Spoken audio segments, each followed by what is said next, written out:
Welcome to Uncaged, a show that celebrates thought leadership from today's top business leaders. The program provides a voice to amazing executives from around the globe who are shaping the world of business today and mapping the path to the commerce of tomorrow. Today, we're speaking with Jossie Haines. Hey, Jossie, how are you? I'm great. It's so wonderful to be here. Thank you for having me. Yeah, I'm excited to talk to you about what you're working on. Jossie Haines is appropriately the CEO and founder of Jossie Haines Consulting. They are an executive coaching solution for engineering leaders who want to learn how to use empathetic management principles and inclusive culture building to retain their top talent and build happier, more motivated teams. She has an extensive history as a software engineer and a leader in the DEI space, and we'll talk about all of that in a second. But before we get there, Jossie, tell us a little bit about yourself and your career. Yes, thank you so much for having me. I've been in the tech industry for over 22 years now. I started my career as a technical consultant for PricewaterhouseCoopers and then moved out to California after I basically fell in love with the Bay Area during the middle of the dot-com boom. So got a job as a web developer in my for a non now a very much defunct dot-com startup and started in February of 2000 and worked as an engineer for the first 10 years, including working at Sun Microsystems on the Java download infrastructure. And then in 2010, I joined Zynga, which is a gaming company still around. They're the makers of games like Farmville and Cityville that Yeah. filled up your Facebook feeds back in the Jossie, day. I remember I was working in digital advertising, and I remember everyone wanted to talk to Zynga about how they could get their brands placed in Farmville. Yep. So I joined Zynga the week we decided to take on Facebook, which was a very interesting week to join the company. Yeah. Facebook had just started charging the 30% that it charges for transactions on the platform. And so Zynga was upset by that. And so I joined the week. We actually ended up building our own social network in 2 weeks. Obviously, didn't go down that route, but really the entire company built a social network in 2 weeks, which is Wow. fascinating. A very interesting way to start a company. Absolutely. I will never forget my first day, honestly. And my career took off at Zynga. I actually helped get us a couple $1 million revenue days on Cafe World. Ended up being the first engineer on a game called Chefville, which was a sequel to Cafe World, and helped design the storage service that became the central storage service for all Zynga games. And then eventually became director of engineering for Sheffield, and then became director of engineering for our ads, which had billions of requests per Yeah, day. absolutely. And then Yeah. after Zynga, I ended up at Apple, actually. And there I worked on Siri, media, music, and sports. So worked on Siri Music during the development of the HomePod. We actually added over 30 new requests to types of music requests to Siri, including being able to say, no, the other one, if you want to have another song by the same artist. And we actually won a technical Emmy for the integration of Siri on Apple TV that my team worked on. Cool. Now, here's something that tended to happen on a way too common basis when I was at Apple. Me and my male product manager would walk into a meeting room together, and everyone always would assume and say, oh, hey, Jossie, hey, Turhan, wonderful to meet you. Turhan, can you tell us about the engineering schedule? Everyone always assumed he was the engineer and I was Mhm. the project manager. And I got burnt out. And to the point, I actually had somebody email me an apology letter about Wow. this one time. And so that's just one example of all of the little things that basically had me leave Apple and almost leave tech entirely. I call Yeah. it death by 1,000 paper cuts, right? Yeah. It's the sum of all of the little things that happen on a day-to-day basis. And so or January 2018, I thought I was going to leave tech. I thought I Mhm. was done. I was fed up. I was going through my own imposter syndrome that I wasn't a good manager because of what had gone on. And Right. I realized something. If I walked away from the tech industry, I was going to be walking away from having the ability to impact the future. Mhm. Technology is impacting our daily lives so much more now than I had first started this 22 years ago. But yet, technology is not fully addressing the needs of women or underrepresented minorities. Right. Some examples. When Apple's Health Kit was first released, it didn't include support for periods or menstruation cycles. That impacts what, half the population here? Yeah. Google image search would sometimes recognize Black men as and identify them as gorillas, right?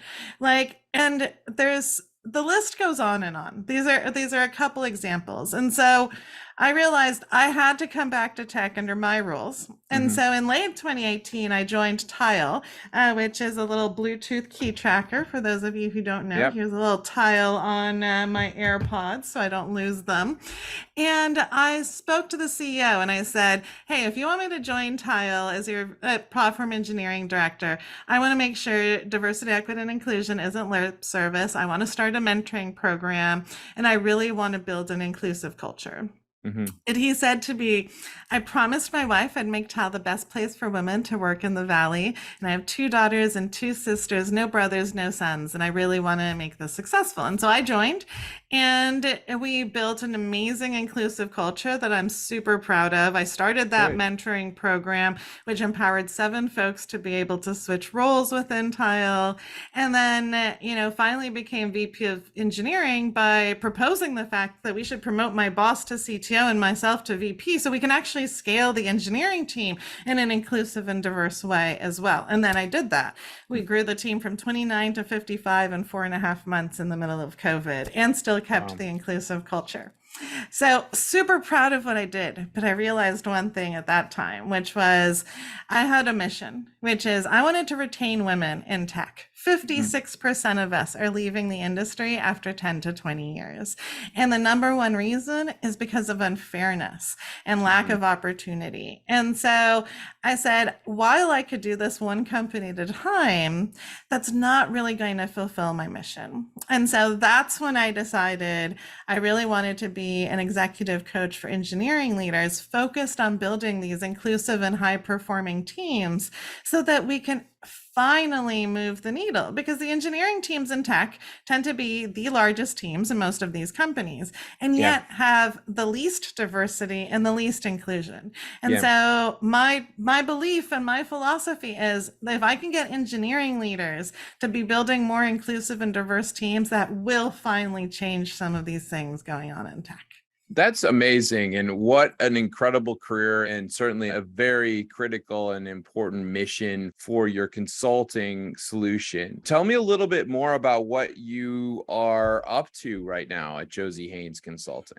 Absolutely. So I would do a couple of things. My biggest package is obviously I do one-on-one executive coaching with engineering leaders. And so Mhm. there, I work with them for 6 months and really help them on, retaining their talent, right? Right now, a lot of us, we're about to go into a recession. We need to be retaining our talent. It costs Mhm. $144,000 on average to replace somebody in the tech industry. And that's actually low for engineers. So, we're talking a lot of potential money that can be saved by focusing on building these inclusive cultures. And so first is working with one-on-one with engineering leaders. I also work with companies and help support them. Similarly, I have a group coaching program for engineering leaders at corporations where I put a group through, 6 months of thinking about how to build that inclusive environment and support them so they can actually take action on it.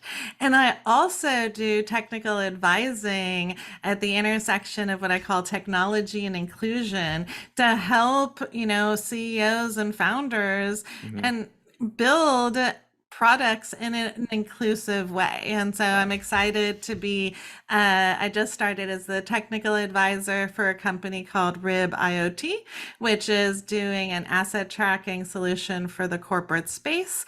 And I'm also going to be starting up as the advisor for a company called BarRaiser that helps build a structured interview solution for companies to hopefully help reduce some bias in the interview process. Yeah, I mean, it's a really interesting challenge. And I know that there's been a lot of media coverage about the inequities in tech over the last, I'd say, 3 to 5 years, as people have been shining a brighter light on it. I mean, where are we, Jossie? Are we making any progress? Are you feeling, or are we going backwards? What's going on?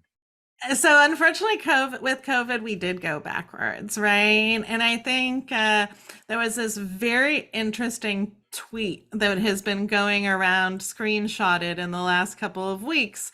And it says, "Hey, is everything going okay? I just wanted to check in on those 2020 DEI goals." Because if you remember when George Floyd happened, a lot of companies created and went on social media and said, we're advocating for people of color. We're going to make things better. We're going to do all of these things differently. And guess what?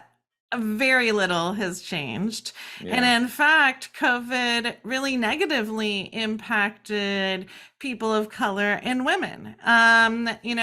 People of color were more likely to unfortunately get COVID and not have effective treatments for it, right?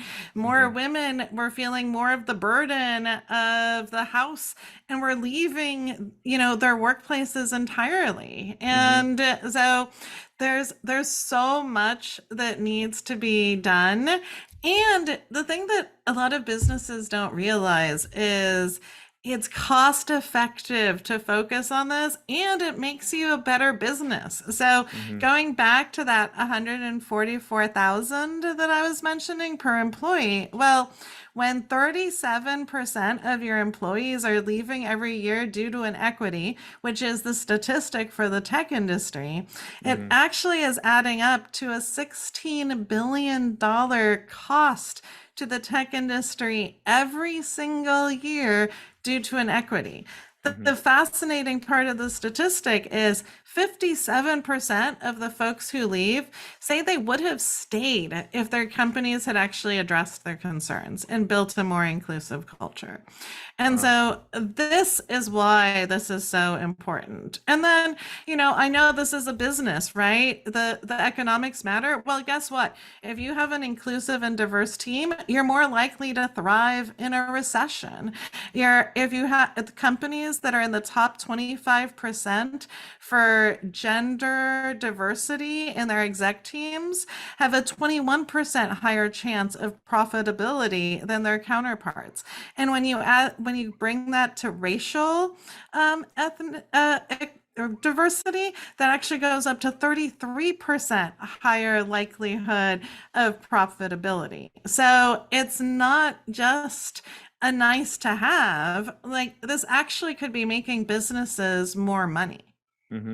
It's really interesting. I hear those statistics and I believe them, and we champion them here in what I do. But I am struggling to see why we're not seeing more change, because it does seem to me that on some parts of the process, we see a lot of activity. I mean, we see a lot of activity in terms of girls getting involved in STEM, right? So there's a lot of programs in early ages that are moving forward.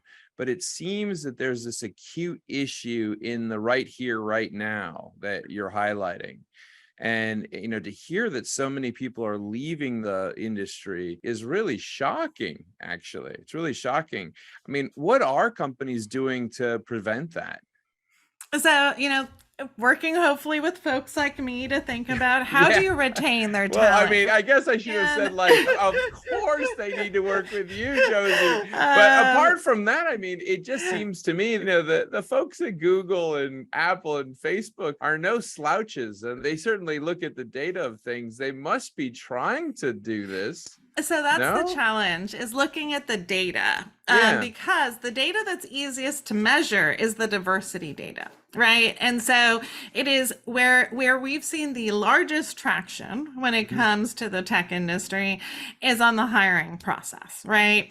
Let's increase the number of women and underrepresented minorities we're getting into the industry. So Right. people focus on that, but the problem is, if you only focus on that part, you're not going to retain that talent because you Right. haven't taken the time to create an inclusive culture where they can thrive. And so Right. that goes back to those death by a thousand paper cuts, right? A lot of times, people aren't intentionally, doing this. A lot of times it comes from unconscious bias. Right. But if you don't have somebody explicitly reminding you that these things can happen and you've learned, hey, maybe I do need to slow down my thinking. And that's a whole skill set in and of itself, right? Is how are we building inclusive cultures, and how as leaders are we actually managing effectively and fairly? Because ultimately we have one of the biggest impacts when it comes to inclusion.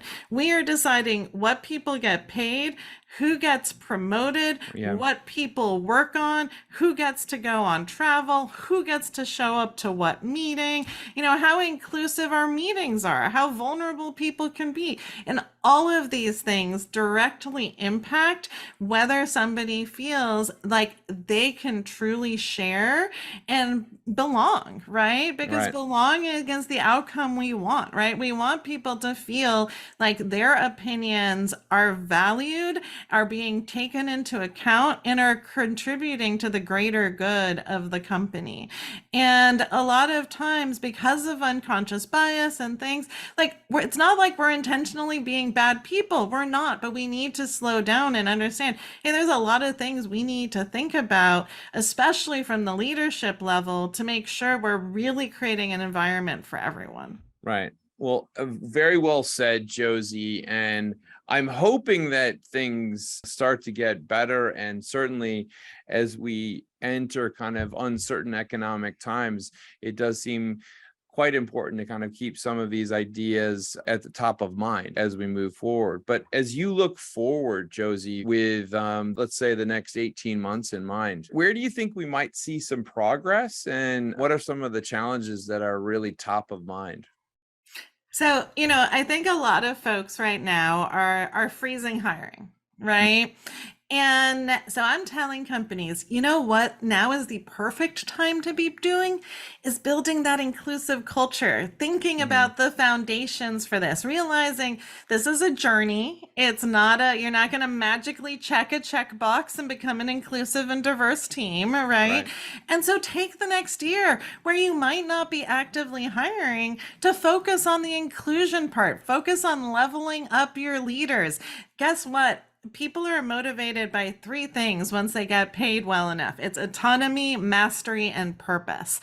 Mhm. And so please don't go cutting your learning and development budgets right now. Like that is how you're going to be retaining your talent for the next year, right? And Mhm. so that's my hope. My Right. hope is that companies will focus on, hey, let's start building more inclusive cultures, and also realize, the new generation, right? They actually care about this stuff. Mhm. They want to see workplaces investing in DEI, in creating inclusive benefits. Like Gen Z really cares about these things. And so if you want to be, once the economy gets better and you want to be hiring a lot of young, eager talent, well, guess what? You need to be creating that environment that they're going to want to work in. Yeah, absolutely.